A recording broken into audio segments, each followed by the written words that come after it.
Good day mga mi! So for today's vlog, gagawa ako ng pansit. At before that, gumawa muna ako ng tsaa at ng kape ng aking amo. Dahil alam niyo naman, hindi naman yan mawawala sa kanyang routine. Talagang araw-araw ko na yung ginagawa sa kanya, umaga at gabi.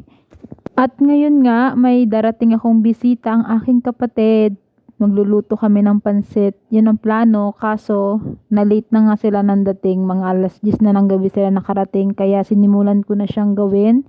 Dapat maluluto namin siya nung 31. Sasalubungin namin yung New Year. Kaso hindi nga kami nagkasama kasi umuwi din sila nung 31 ng umaga. Kaya yun, ako na ang nagluto. At ngayon magkikita kami.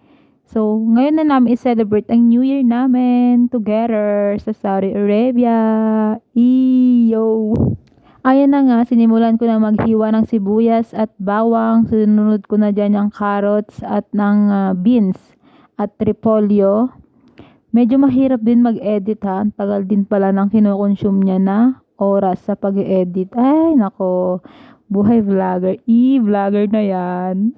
So, marami naman ako nasayang na oras. So, why not naman itry ko ang pag-vlog, diba? So, para productive tayo everyday. Kaya for the go na natin ang ating vlog. Kasi, why not coconut? Automatic coconut. So, yan, nagpakulo ako ng... nagpakulo ako ng atay na nilagyan ko ng kape at suka, kaunti lang para matanggal ang lansa. Sinala ko na rin siya at nagisa na rin ako ng bawang, sibuyas.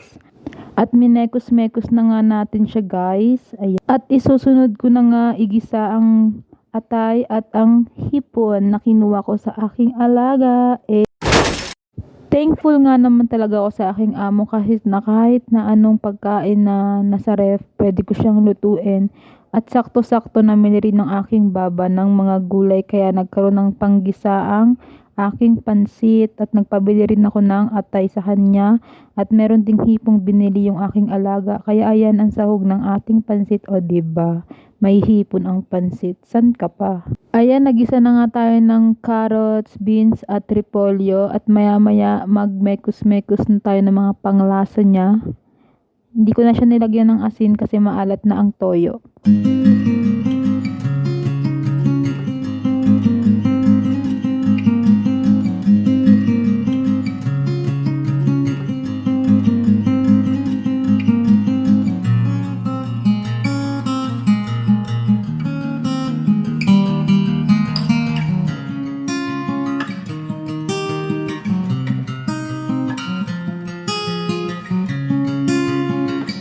So ayan, malambot na nga ang ating gulay at inahango na nga natin siya para maisunod na ang bihon.